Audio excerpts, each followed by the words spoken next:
بسم الله الرحمن الرحيم نبضي ورسن داود يلا ملك كسان naga daawanaysaan waxaad ku soo dhawaataan barnaamijka Muqdisho maanta oo ah barnaamij toddobaadlaha hadaan oo kala kala socotaan TV-ga caalamiga ee Cable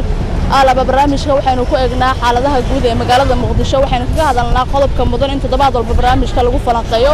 toddobaadkan barnaamijkeena waxay diiradda ku saareenaa xaaladda guud ee amniga ee magaalada Muqdisho haddaba toddobaadkan barnaamijkeena aynu ku eegi doonaa waxaan idin soo codsiinaysaa aniga waa Kawsar Cabdiraxmaan Cilmi dhinaca kaamirada waxa ka eegaya Cabbaas Cabdi Xaashi farsamadana waa Ismaan Ayatullah waana mar kale barnaamijka Muqdisho maanta TV-ga Cable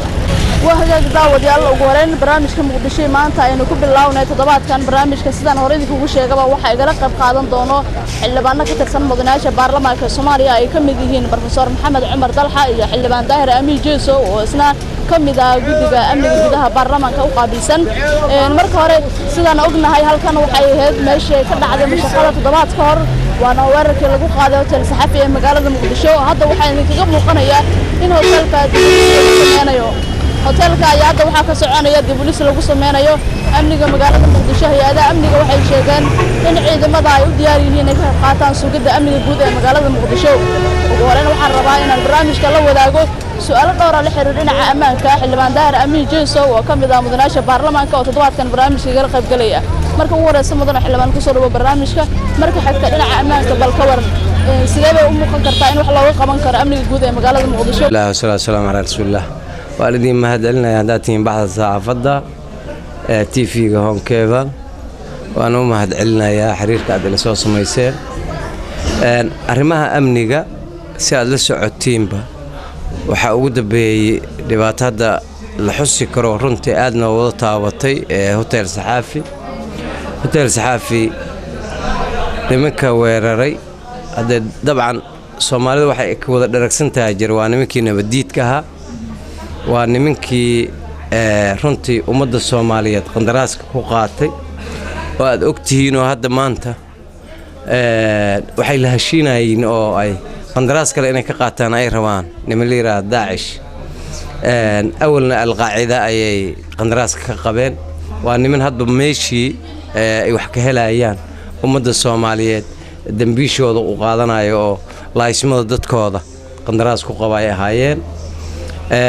runtii waa ka xumahay aad ayaan ugu xumahay dadkii nooga dhintay oo ka mid ka ahaa xildhibaankii generaalkii qaaliga nagu ahaa dhamaan ninkii ganacsada ahaa Cabdirashiid Ilqayte dhamaan dadkaas oo dhan dad runtii heer qarana oo ummadda Soomaaliyeed ay tawi doonto waaye laakiin Soomaaliya wayna joogi doontaa shakhsi dhintay loo ma fadhinayo waa laga sii soconayaa tomorrow haddaan aniga dhinto booskayga qof kale un baa sii buuxinaya marka inay taas ku xisaabtamaan oo ay fahmaan in dadkan uusan ciidaas ayaan dhulka ka dhamaanayna ciida ay yihiin inay fahmaan waa fiicnaan lahayd oo aqligooda uu shaqeeyo ciidamadeena siday u falgaleen runtii ka daba tagii falka markuu dhacay kadib anigu subaxda 3 saacadood dagaalka uu socday ayaan meesha tagay bahal saxaafadan waan kula hadlay xildhibaanna meesha deganaay oo aan gurmud u sameynay oo qaarkood ay isoo wada wacayeen oo ay ii sheegayeen oo aan lahayn hay'adaha amniga meesha xildhibaanna ku jiro noocaas runtii ciidankeena waa aad baan ugu amaanay arintaas haddana waa ku amaanaya sida xilkasnimada leh ee ay u sameeyeen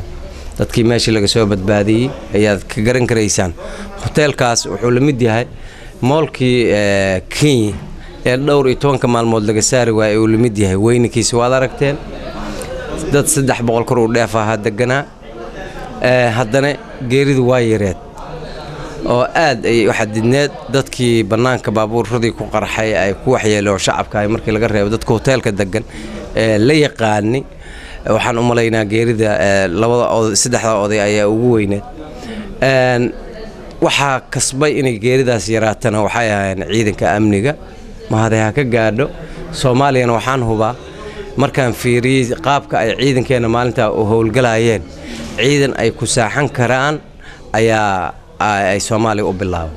dan waxaa hubaal ah dhinaca ka hortagga oo ka wanaagsanaa in ka dabatagga ay ka soo hormarto ka hortagga taa ayadaana insha Allah waxaan rajaynayaa in la wanaajiyo waayo cadowga tuutaha gishnaa ee baabuurta intaas la eg watay ee magaalada ku jiray la shakila in 3 ilaa 4 isbaar ay soo mareen barkay xalay kuma ayna baryin habeenkaas ayaga kuma ayna baryin hotel saxaafi hortiis kuma ayna baryin waxay soo galeen muxuu ahaa ama waagdhiciyay soo galeen ama xaafadaha xalay ay bariyeen habeenkaas ayda in ka hortagaas la kordhiyana taliyihii oo markaa asagaba ahaa shakhsiga howlgalka fulinayo ka saaraya cadowga meesha ka saaraya ila jooga ahaa waan ka wada sheekaysanay in ka hortagaas la kordhiyo ballanqaadi badanna waa noo sameeyay markii aan guddi ahaan xiriir la sameynay insha Allah xiriirka aan hay'adaha amniga fulinta aan kala yeelanayna arintaasna taasa ugu badnaan doonto waayo ka dabatagga waan amaanaynaa si fiican ay ugu saareen ayagoo aan ognahay tayada hubka ay haystaan qalabka ay haystaan tayadooda aan ognahay ayay waqti yar meeshii hotelkii mool meel la eg ay ugu saareen 4 saac bar ugu saareen waxaa kale oo muhiimadeeda iska leh ayadana beesha caalamka ama qaramada midoobay dad dagaal ku jiro oo ciidankoodii iyo cunaqabatayn hub uu saaran yahay wali lama arag caalamka meel ay ka jirto dal ku jira dagaal caalami ah oo argagixisada ah oo cunaqabatayn ay saaran tahay Soomaaliya ka jira waxaa la rabaa marka inuu aqligooda shaqeeyo in beesha caalamka iyo qaramada midoobay ay fahmaan dalkan dagaalka ku jira in si ay ciidamadiisii iyo hay'adihiisa amniga loo tayeeyo oo qalabkay u baahnayeen u soo iibsadaan oo ay hubkii u baahnayeen la soo dagaan oo taangidii u baahnayeen la soo dagaan in cunaqabataynta laga qaado xaqan u leenahay shacabka Soomaaliyeed arintaas runtii murug weyn ay ku haysaa annagoo xildhibaanadooda aan murug ay nagu haysaa in dalkeena cunaqabatayn si saarado ayadoo la xasuuqay jarnaaladayna iyo dadkayna la xasuuqay guul darro weyn waay beesha caalamkana ceebtaas iska leh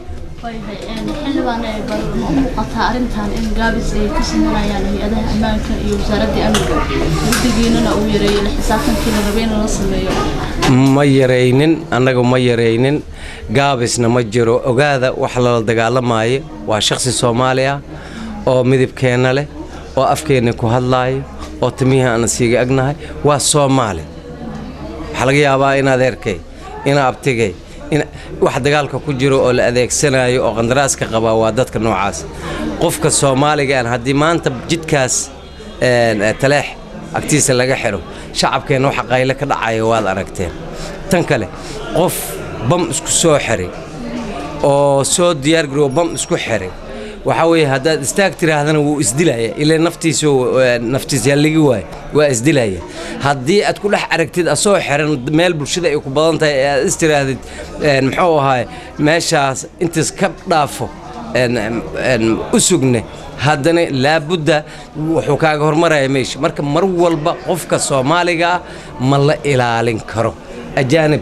waa la ilaalin karaa nicad oo tuuta gashan markaan arko ama nicad oo iska socdo markaan arko qofkan muxuu yahay waa dhihi karaa nin kale oo ajaanib ah ama aan kala Soomaaliland markaan arko waan dhihi karaa laakiin shakhsi Soomaaliya oo iska socdo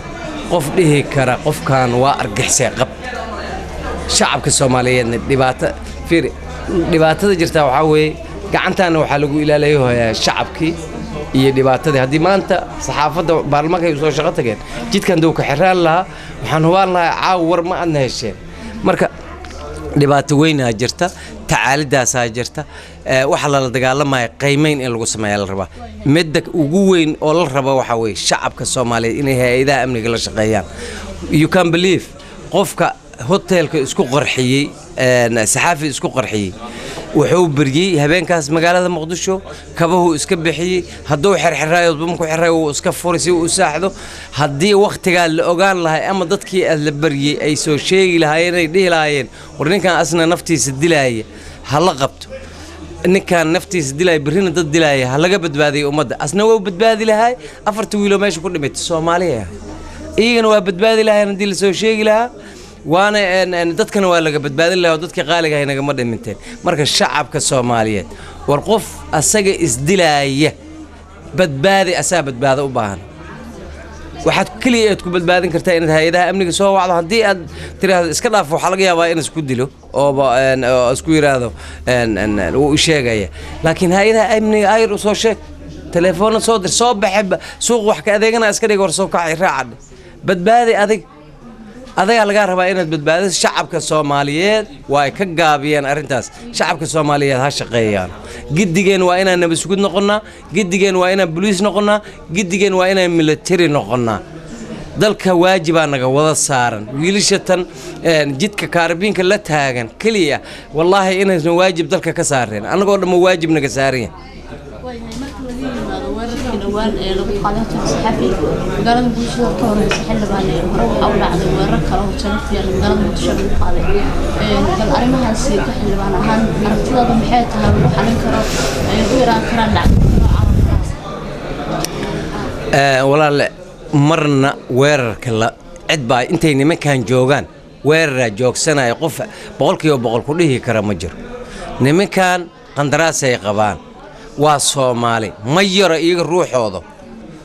waxa laga yaabaa dadkii ay talaasheen dalkan 25 sano ayuu burbursanaa aniga ku malihi weerar dabakan oo waxa ugu dabaynay meesha liira saxaafi ku mali ingiriisiga ku masiin kar cid ku siin kartana male muhiim waxa inaan wada shaqeyno aan dadaalno qofkan muxuu rabaa haddii maanta nin shabaab ku jiro oo qabiilkayga oo yiraahdo oo dadka wax dhibaa oo yiraahdo waa kursiyaan rabaa aniga daahir jeeso oo diyaar waa inaan ugu kaco oo u banay laakiin waxa uu ma soo jeedanay qandaraas ayaa u socda nimankan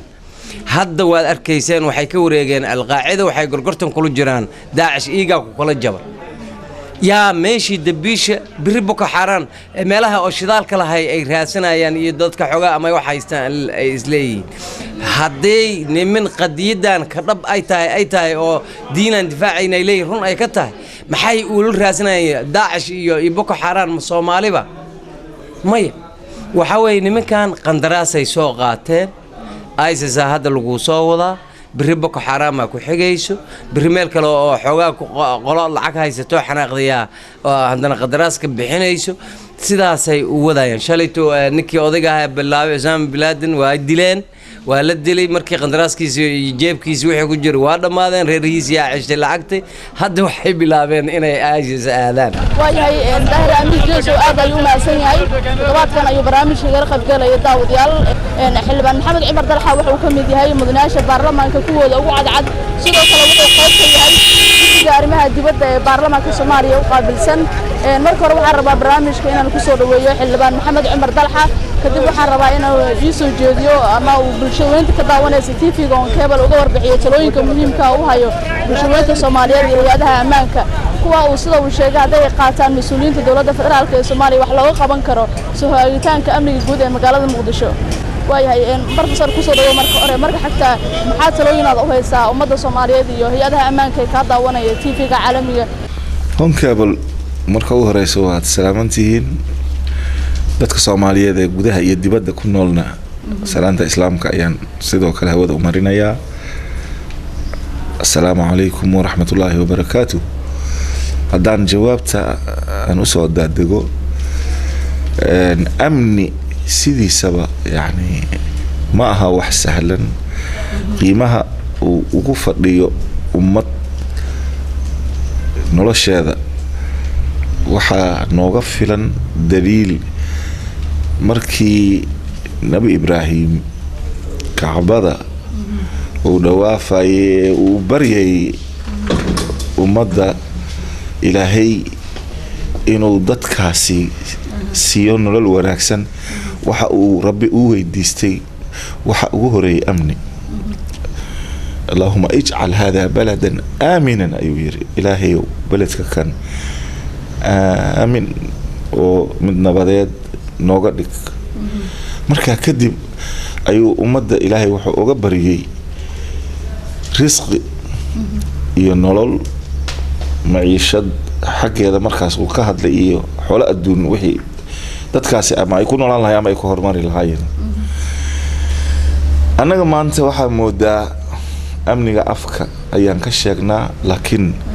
mudnaanta uu leeyahay iyo priority uu leeyahay lama siin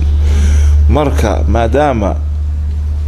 uu kala maartay dhantaalan yahay amnigii si maadi si macnawiba aanan gaarsiisanana habkii loogu talagalay ama wixii lagu fulin lahaa ay maqan yihiin ama dadkii fulin lahaa aanan sidii la rabay loogu diyaarinin ama aan loo fududayn wixii hawshaasi amni in la qabto dhiirigelin lahaa ama suurtagelin lahaa marka goldaloolo far badan lawaan maayo maxaa yeelay qabyo ayaa jirto marka intay qabyo ay jirtana hadda qabyadaasi waxay leedahay duruufteeda maartay u gaarka ah bal xillibaana waxaad muujisaa meelaha dulduleelaha ay ka jiraan si laga yaabo in dad ku takhasusa dhinaca amniga ay ka daawanayaan telefishinka caalamiga si talooyinkaasi ay helaan horta marka ugu horeyso inkastoo ay dadaalayaan ciidanka nabad sugidda haddana iyo kuwa kale hay'adaha amnigaba marka aan soo qaadanayno ee booliska uu ku jiro oo amniga guud xataa markii aan israacino militariga aan ka marnayn maanta ma u dhisna hay'adahaasi dhammaan qaabkii la rabay ama ha noqoto sida loo maartay howlgeliyay ama qaabka loo shaqaaleeyay ama wixii iyaga ay u baahnaayeen ee tababaradooda ama dhaqaalihii iyaga loo baahnaa noloshooda iyaga marka ama daryeel maartay wixii iyaga ricaaya maartay ama saxiya ama tacliimiya wixii iyaga loogu baahnaa inay helaan wixii oo dhan waxa waaye waa ka dhaxman kartaya marka sidaa darteeda haddii aanan wiilkii askariga ahaa haddaan militariga ka soo qaadno dadkii awal meeshii loo carari jiray haddii nin problem uu arko wuxuu ahaa wallaahi bilaahi booliskan kugu sheegaa wallaahi bilaahi askarigan kuu keenaa wallaahi bilaahi iska daay barwaan kuu keenaa ninkii la yiraahdo ee warqad dacwo ah wuu geeri jiray soomaalida weliba xariga iyo dilka xarigay ka cabsataa laakiin wixii oo dhan markii ay noqdeen waxa baazarta oo aan xataa kii loo dhiibay meeshii loo baahnaa mujrimka inuu isaga markii fal dambiyeed uu galo ciqaabta inuu mariyo la rabay waxaa laga yaabaaba inuu mid iska fududaynayo waan damba ka lahayn ee aan bisayl wadaniyadeed iyo nabadgeliyo qiimaha uu meesha asaga kaalinta uga aadan yahay midaanba garanayn mas-uuliyadeeda ayaa waxaa laga yaabaa inuu meeshaas xafiiskaas ama oobigaas ama xaruntaasi booliska ah ama yani meeshii loo baahnaa ka mujrimka in maartay lagu xafido ama lagu xiro ko waxa laga yaabaa oo aan dambi lahayn oo miskiin ah oo aan waxba aanan halaynin ya marka hadda ka hor amid wuxuu yiri oo shirbaayo oday ah wuxuu yiri nin xoog yar waxaasna ku xiriiro xabad kibriida loo xiraa yiri lina waa xadaa waa xantoobsada wuxuu xadaana waa xalaal ya garatay xildhibaan waxyaabaha ka dhawaajinaysa waxyaabo muuqda oo hadda laga dheehan kara xitaa guud ahaan dalka Soomaaliya maadaama ay badanayaan amni xumada dalkeena ku soo laabanaysa dhinaca kale ma la oran karaa in gaabis ay ka yihiin howlihii shaqo loo idmaday wasaaradda amniga iyo hay'adihii ku shaqada lahaa inay ka hortagaan falalkan ku soo laabtay dalka gudihiisa wasaaraddu iyada iskama imaanine wasaaraddu waxay leedahay meel ay ku biyo shubato wasaaraddu wasiirka ninka uu noqonayo wuxuu ka yimaadaa xukuumadana waxaa soo dhisa ra'iisul wasaarena waxaa soo barboos gareeya madaxweyne waxaana intaba haddana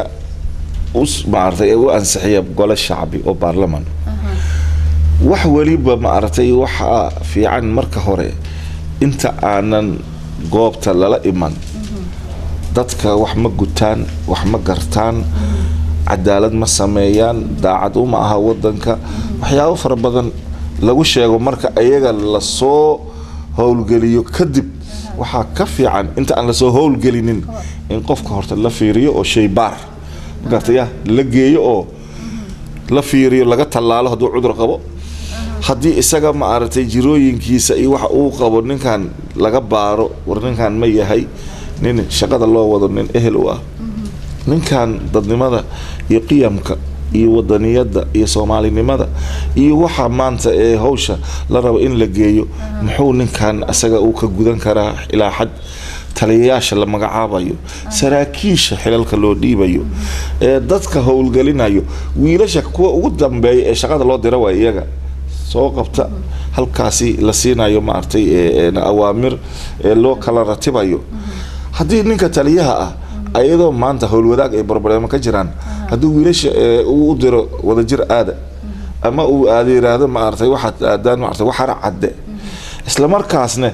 meeshii la rabay wadooyinka ee cadawga uu ka soo galo markuu asiga howlgalka marka la bilaabayo hadduu dhihi lahaa halkaas si ma artay ka hortag ahaan la yiraahdo halkaasi ayaa cadawga base ah anaga waxaan ognahay mani military mani kuma shaqeyno fal hay'adaha amniga iska leeyihiin aqoontooda dad mutakhasisiina kunahay ama kunni laakiin waxaan ognahay aan maqli jirnay ilaa inta anaga aan wax soo garanay dawladii kacaanka dawladii dalka afartiisa gees ay hanatay bay ahayd ardayaan ayaan jaamacadan dhiganaynay xilliyo waxaan soconaynay ilaahay og yahay xamar waxaan maqli jirnay waxaa laga ilaaliyaa magaciisi walaweyn balidoogle ngartay balidoogle difaaceedana waxa laga sameeyaa baydhabo ngartay maanta waxaan ognahay labada shabeelle iyo jasiirooyinka ee maanta ee xamar inay abeerta ay tahay inay furan tahay cidii rabto inay ka soo geli karto xamar subaxdiina ka bixi karto ammaanka marka maaha in laga raadiyo guriga dhexdiisa hadaanan guriga banaankiisaba aanan sugnayn ya gudaha nin kugu jiro say adiga aad markaasi adiga aad u ilaalinaysaa dadka la leeyahay amni darada ay ka fulinayaan xamar gudaheeday ku jiraan waxayna ka soo galaan xamar meelaha iyo albaabada faraha badan ee u furan maanta dawladdu dadku in aan u sheegno runta ayaa wanaagsan shabeellaha hoose dawladda gacanta kuma hayso laakiin waxaan raadaa ceelbuur baa la xoreeyay bakool baa dawladdu ay gacanta ku haysaa geedaan ku sii soconnaa halkaas baan maraynaa baraawa dawladdii joogtaa afgooyana waxaa joogta ma artay jaamacadii kale ya adiga nidaamkaas iyo amnigaasi sheeg yakhay waxaa la rabaa in loo sii socdo si tallaabo markii maanta shabeellaha hoose laga gudbo kadibna ha loo gudbo graduate baarta baydhabo ha loo gudbo gobolka kale ku sii xigo inta markii wadada cagta la saaro ayadoo aan balcad la xoreynin haddii adiga aad jalalaqsiyaan kasoo bilaaba adiga aad tiraahdid nimankii hadda dawladdii markii iyada ay garbahaaray iyo dhulkaasi iyada ay aadi jamaacadii aydan xamaray soo aadib ya jidka la isku dhaafay ya jidka la isku macsalaamay dadka ay u socdaan intay soo mareen intay joogan marka waxa waa la soo dhaafay marka aniga amniga noocaas iyo qaabka uu ku socdo ma garanayo military laanta buuro ilaa iyo dhulkaan oo dhan wadooyinka dhaadheer ee laamiga ay daadsan yihiin waxa lagu eedeeyaa isbaaray dhigtaan gaariga ee maanta waxa la yiraahdaa ee qaraha uu ka soo baxo buula mareer 20 milyan ayuu ku yimaadaa ma aragtay number 50 weli xamar ma soo gelinaya sidee marka waxa way xataa dadkii masaakiinta ahaa ee beeralayda masaakiinta qarihii yara ee xamar markuu soo gaaran la rabay in lagu iibsado 20,000 in $7 $8 $10 ala qara lagu gato xataa amni xumadaasi qaybta intee bay ka noqon kartaa lama la xisaabtamin amni daradu maxaa dhaliya shaqo la'aanta dhalisa ma lagu fakiray dhalinyaradan in shaqo loo helo ma lagu fakiray dhalinyaradan in wax barashada looga dhigo free ilaa xadin ma ilaa waa ognahay wax barashada maanta 80% waa private ma heli karaan kuwa danyarta dadka laga faa'iideysan waxa waaye waa dadka gaajaysan ama English baa waxa a hungry man is not free nin gaajaysan xor ma ah waxa laga faa'iideysanaa baahidaada waa laga faa'iideysanaa maamul xumadaada waa laga faa'iideysanaa haddaad cadaalad darro oo adiga aad samaysid meeshii fiican baad ilma adeertaada aad geysatid haddii shaqadii soo baxdaba walaalka iyo dadka qaraabada iyo dadka kula xidhiidka ay dadka ku xisbiga adiga aad tirahdid iyaga priority ayaga ile intii kale ee wax soo baratay intii xaq u lahayd intii aqoonta u lahayd ee iyagoo meeshii ay joogaan ay iska yaaban yihiin siyaabo kala loo faa'iideysan karaa see markaasi waxa waaye arintaasi ayada ay ku maartay imaanaysaa nabadgelyada ma gartay haddii ninkii uu yiri ma aragtay tamuutul usdu fil ghaabati juucan ninkii yiri libaaxiyaduna gaaj ayay duurka ugu dhamaanayaan walaxmu dha'ni yurma lil kilabi hilibka dhaylaha ma aragtay ilaahay og yahayna waxa loo tuurayaa eeyaha ka waran arintaasi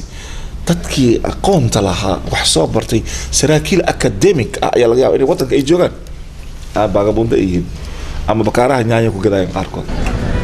waayahay guud ahaan daawadayaal waxaan jecelnahay barnaamijkeena muqdisho maanta aad kala socoteen TV-ga caalamiga Home Cable xafiiskiisa magaalada muqdisho ee toddobaadkan idinkaga imaanayay halka ayaan ku soo gabagabeynayaa waxaan uga mahadnaqayaa barnaamijka toddobaadkan waxay gala qayb qaatay mudanayaal ka tirsan baarlamaanka oo ay ka mid yihiin xildhibaan Maxamed Cumar Dalxa iyo xildhibaan Daahir Amiin Jeesow aad ay u mahadsan yihiin idin waad ku mahadsantiin la socodka barnaamijkeena waxaa dhanka farsamada barnaamijka qaabeeyay Cusmaan Ayatullah kaamirada waxaa iiga saaciday Cabbaas Cabdi Xaashi anigana waa Kawsar Cabdiraxmaan Cilmi Fari oo idin socodsiinaysa isla markaana barnaamijka idin soo saartay intaan mar kale hawada ku kulmi doono waa Kawsar oo idin kaga tagaysa Soomaaliya nabadii warsan amaan Allah